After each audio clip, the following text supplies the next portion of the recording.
ৰাজ্যিক কেবিনেটৰ কেইবাটাও গুৰুত্বপূৰ্ণ সিদ্ধান্ত নতুনকৈ 1766 গৰাকী গণিতৰ গ্ৰেজুৱেট শিক্ষক নিযুক্তিৰ সিদ্ধান্ত গ্ৰহণ কৰা হৈছে। 11খন পলিটেকনিক আৰু 2খন অভিযান্ত্ৰিক শিক্ষানুষ্ঠানত তৃতীয় চতুৰ্থ বৰ্গৰ স্থায়ী নিযুক্তি দিয়া হ'ব। বিটিআৰত নতুনকৈ 60খন গাঁও অন্তৰ্ভুক্তিৰ সিদ্ধান্ত লোৱা হৈছে। লগতে শোণিতপুৰ আৰু বিশ্বনাথলৈ বৃদ্ধি কৰা হ'ব বিটিআৰ অঞ্চল।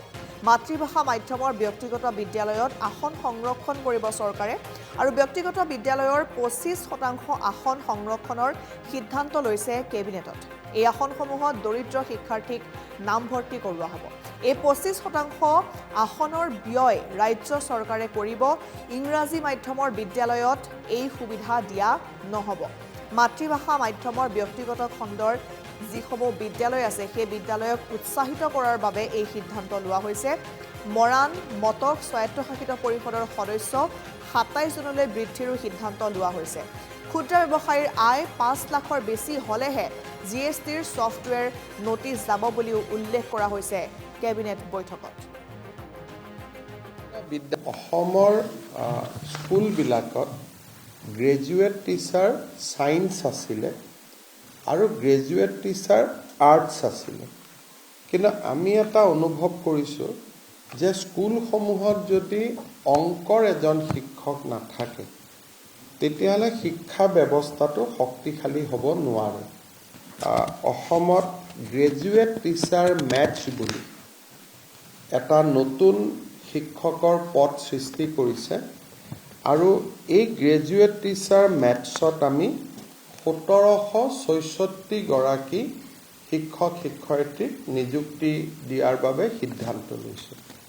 শেষত কেবিনেটে আজি এটা শিক্ষা বিভাগক এটা নিৰ্দেশ দিছে, খুব ইম্পৰ্টেণ্ট ডিচিশ্যন, যে আমাৰ অসমৰ বহুত অঞ্চলত স্থানীয় মাধ্যমত কিছুমান ভাল ভাল স্কুল গঢ় লৈ উঠিছে।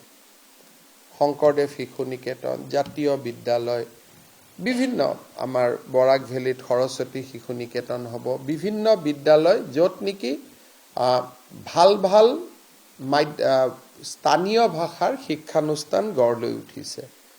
আজি আমি শিক্ষা বিভাগক নিৰ্দেশ দিছোঁ যে সেই বিদ্যালয়সমূহৰ 25% চিট চৰকাৰে লৈ ল'ব পাৰে নেকি। চৰকাৰে ষ্টুডেণ্ট নিদিয়ে, গাঁওখনৰে দুখীয়া 25% ল'ৰাই এডমিশ্যন ল'ব পাৰে নেকি। RT এক্টত তাৰ ব্যৱস্থা আছিলেই, কিন্তু আমাৰ অসম চৰকাৰে তাক ইমান দিনে ৰূপায়ণ কৰা নাছিলে।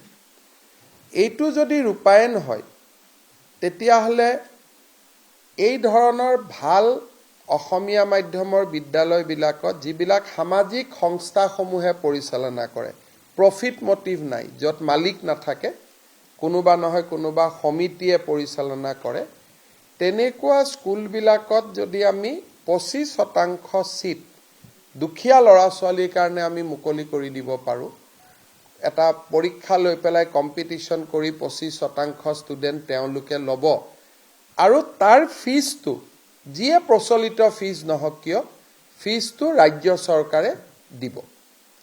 তেতিয়া বহুত ল'ৰা ছোৱালী, দুখীয়া ঘৰৰ ল'ৰা ছোৱালী যাৰ মনত এটা ইচ্ছা থাকে, কিছুৱে অন্ততঃ মেধাৰ ভিত্তিত পৰীক্ষা দি তেনেকুৱা স্কুলবিলাকত নামভৰ্তি কৰিব পাৰিব।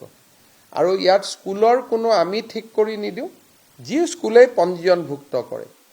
কোনোবাই ক'ব পাৰে শংকৰদেৱ স্কুলৰ কাৰণে মৰম কৰিলে, তেনেকুৱা নহয়।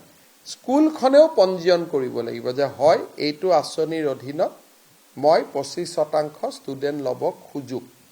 আৰু যি স্কুলে ইংলিছ মিডিয়ামক আমি নিদিওঁ, অকল মাধ্যমিক যিটো ভাষা, বড়ো মিডিয়াম, অসমীয়া মিডিয়াম, বৰাক ভেলীত বেংগলী মিডিয়াম বা স্থানীয় জনজাতীয় মিডিয়াম যিকেইটা আছে, ৰাভা মিডিয়াম আছে, যি অসমীয়া আৰু থলুৱা ভাষা বা বৰাক ভেলীত বেংগলী ভাষাত কৰে, তেওঁলোকৰ সেই ধৰণৰ স্কুলেহে ইয়াত আবেদন কৰিব পাৰিব। মৰাণ আৰু মটক স্বায়ত্তশাসিত পৰিষদৰ বৰ্তমানৰ সদস্য সংখ্যা 22 জন। কেবিনেটে 2খন স্বায়ত্তশাসিত পৰিষদৰ যিটো আমাৰ সমষ্টি 22ৰ পৰা 27লৈকে বৃদ্ধি কৰিবৰ বাবে সিদ্ধান্ত লয়।